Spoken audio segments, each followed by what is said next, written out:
This video is brought to you by Drager's Classic. Hi, I'm Jerry Drager, Drager's International Classic Sales in Seattle, Washington. We're here at Drager's Clubhouse, where I have John Kincl Auto Ideas. And if you're looking to have your car inspected, if you're looking to buy a car from out of state, John's a good guy for doing that. He's been doing it. How many years you been doing this, John? Started in 1988. 1988. So you've been doing it a long time. Yeah. And I've known John for a long time. And tell me about this car we have behind here. Well, this is my daily driver. It's a 50 Dodge, full custom. I bought it in 1992 off a guy in West Seattle for $1,800, all restored. It was restored? It was restored, all stock. He put 1,600 miles on it in the 10 years he owned it. And the day I bought it, he asked me what I was going to do to it. And I said, well, I'm going to drive the hell out of it. And that's what I've done. I've got 338,000 miles on it now. You have 338,000 miles on this thing. Yeah, had a couple paint jobs. I changed the engine out, put a small block Chevy in it, S10 subframe, 8-inch bored rear end. The last 3 months, I just redid the hood, redid the interior a little bit, had the doors repainted. You know, just maintenance. So just maintenance. Now, so you just had these seats redone on this car? Right. Right. I got seats out of a 2006 Chrysler Sebring convertible. They got built-in seat belts in them, and then I had them reupholstered and the console put in, and my wife really likes it now. More comfortable than the bench seat. Yeah. So she likes it a lot better this way? Oh, yeah. Yeah, we were just up in Victoria for Deuce Days with it, and spent 6 days up there driving around, having a good time, and we got a lot of car shows during the summer. So now, John, you've been doing appraisals for a long time. And what's your background? Now, you used to work on automotive. Yeah, I was working in the service station industry for years and had an own Chevron station on Capitol Hill. And then I got out of that business. I was restoring Packards for a living, including one I did for Tommy Crook. Took first place national in 1977 on a 33 Super 8. Ran a chassis shop for a while on street rods. I build my own cars. I've owned 130 cars since I was 13. Fords, Chevys, didn't matter. I'm equal opportunity buyer and seller. That's why I wanted John to tell you what he did, because, you know, when you're looking to buy a car and you want it inspected, it's really good to have somebody who knows what they're talking about, and John does that. So what do you look for when you're doing an appraisal? Basically, I look over a car just like I'm judging it for a car show. Run a magnet over it for if it's a steel body, make sure, you know, where the Bondo is, where the rust out had been. I test drive them, make sure everything works right down to the heater, defroster, wipers. Check over for body alignment, any repairs on the body. In case of some cars, you check numbers to make sure that the numbers match for the engine, the trans, you know, accessories and things like that. I always try to get comparables up for each vehicle I do, you know, what the market's out there. I do a 2-page report on each vehicle. Set everything up, you know, I always work off of comparables I find in the market that have either sold or advertised for sale.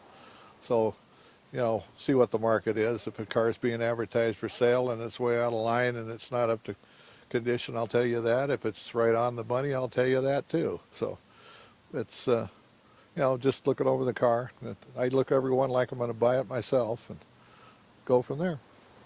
Well, John, I've known you for a long time, and I know you've done a lot of buyer's inspections at my place, and I know you do them a lot of other places. Also know you do insurance adjustments and stuff like that for people too. But I just like the fact that you have this beautiful car. You've driven it a lot, and you enjoy it. And I know the other thing that I've noticed over the time is a lot of times you will call the people while you're inspecting the car to go over it with them. I try to do that. Usually I'll inspect the car, write my report up, then I'll call the customer after I'm finished up, and that way if they've got any questions about anything I might have missed or they got questions about something, I can go back, look at the car, and you know, take care of it right there at the spot. It's, you know, that's the way you do it. You're dealing for a guy that's, in this case, I've got a car I'm doing right now for a guy in Australia. You know, he's not going to fly over and look at it, so he's expecting, you know, what I write up is right on, and you got to be that way. I've probably done 3,000-4,000 cars, and I, looking back on it, I maybe got 2 complaints on stuff, and that was only because they didn't listen to what I said. You know, and that's the way you got to do. You know, a guy tells me he wants a daily driver type car, and you go, okay, it's a daily driver type car, and he gets it back and he goes, well, this ain't a points car. And I said, it ain't a points car, it's a daily driver car. You know, so that's the way you got to look at it. You know, you listen to what they say, look what they want, and try to judge things accordingly. Now, John just told you he has 300,000 miles on this car. Look at how this door closes. Isn't that nice? I like the look that John has on this with the custom grille and everything. It just looks really nice. Yet he keeps the Dodge Ram up here. You see he's got the Frenched-in tail lights, and it's all smooth across there, and the chrome looks real nice. I mean, this has been a nice car for a long time.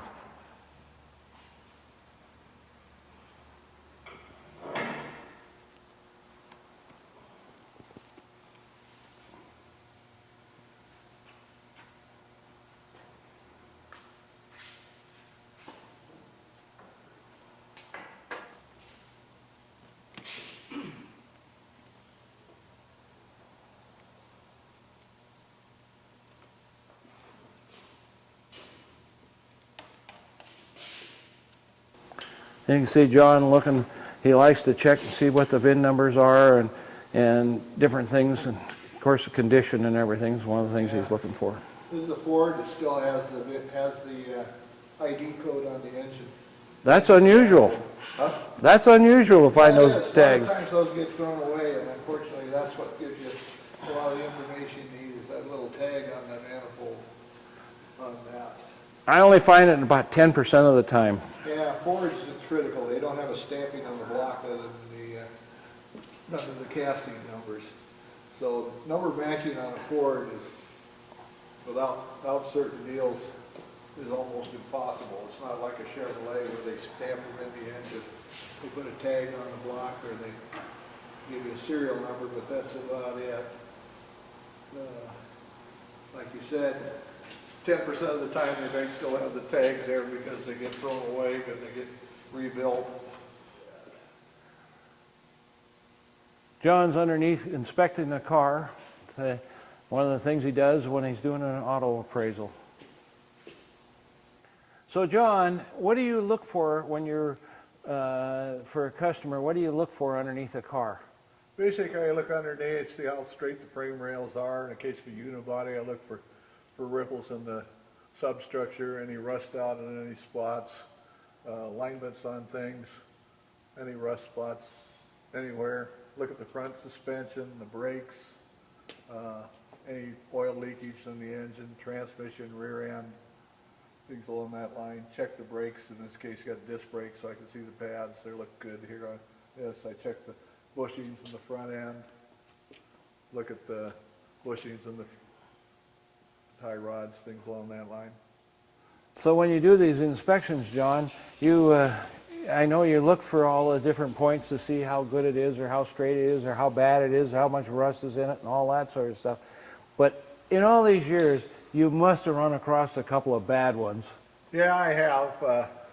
Like I said, I come across a 32 Ford that had been driven up from California to Victoria, and we're waiting in the ferry line looking at the front end with the suspension point on the right side busted off because the welds weren't right and they're too thin of metal. Had to disassemble it for the guy so he could get back across the ferry, and I offered to repair it if he came down to Port Orchard, but he didn't. He said he was going to Port Townsend and he'd get it taken care of there. I hope he did. So he drove this car all the way up from California with bad welds. Yep. That thing would have came apart on him. Would have been disastrous, wouldn't it? Yeah, he lost the front suspension, the brakes, everything. Everything. As it was, we had to disassemble the front headlight and the shock mount to to keep from doing any more damage because the mount had ripped completely off the frame Wow. on that. I suppose, I know that's one of the things I worry about when I buy a street rod and stuff is how well they're done and put together. Now you've done a lot of undercarriage stuff, I guess, haven't Yeah, you? I've done subframes since '74 on my own stuff and for other guys, and you got to be careful with the welds. I do a lot of my own welding. I've got a neighbor that's a certified welder from the shipyard, so if I need anything really welded, technically I bring him over, and he used to do nuclear submarines, so I think you can't get much better than that on this stuff. Okay. I've done my own car subframe on it, and it's got 300,000 miles on it. Hasn't fallen off yet, so must have done something right. So you told me you taught at school, community college? Yeah, I taught front end and brakes at South Seattle Community College for 2 years, so Okay. on and off. So done that and done front end brakes, things like that. So I know all the do's and don'ts. That's one of the things I like about you, John. I know what you know what you're looking at. I know Right. I always like that deal. You look down a '57 Chevy, and one of the first things I ever noticed about you when you look at a '57 Chevy, you get in front of it and look down and it says, "Oh, it's got that '57 Chevy bow." Yeah, you look for the wheel wells or the wheel flares on Tri-5 Chevys. They're supposed to be straight. And a lot of guys don't realize that they're not supposed to have the bulges in them. Yep, I've always liked that about you. I've noticed that. So I found that out. I've looked at a lot of them, and I mean, they've really been bad. yeah, I know. I look at them more now too. Oh, That I know. way, you I taught know. me. Yeah, it was one of those deals that I looked at a '55 Chevy one time that had 4,000 original miles on it, and the panels were just straight as a die, and I'm going, oh, that's the way they're supposed to be. Then I started looking at other ones, and I'm going, the fender bolt is anywhere from almost straight to looks like fender flares up a whatever on that. But yeah, it's things you learn over the years. You know, I've been playing with this stuff since I was 13, and I'm almost 70, so I might have learned a couple. You mean I'm older than you? Yes, you're older. Jeez, how about that? Yeah, I'm just a young guy compared to you. Okay.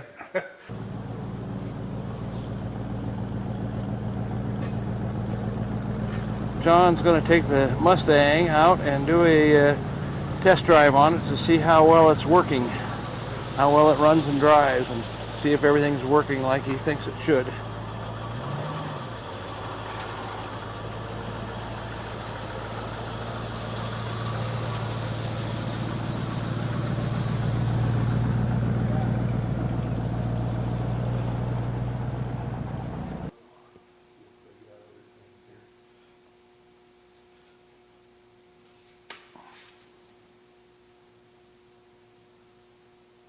Well, I got to tell you, I've known John for a long time, again, like I said, and he does a great job, and I highly recommend him.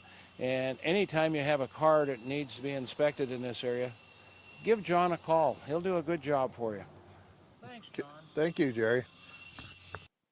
I hope this video gives you a good understanding of what's involved in the inspection process.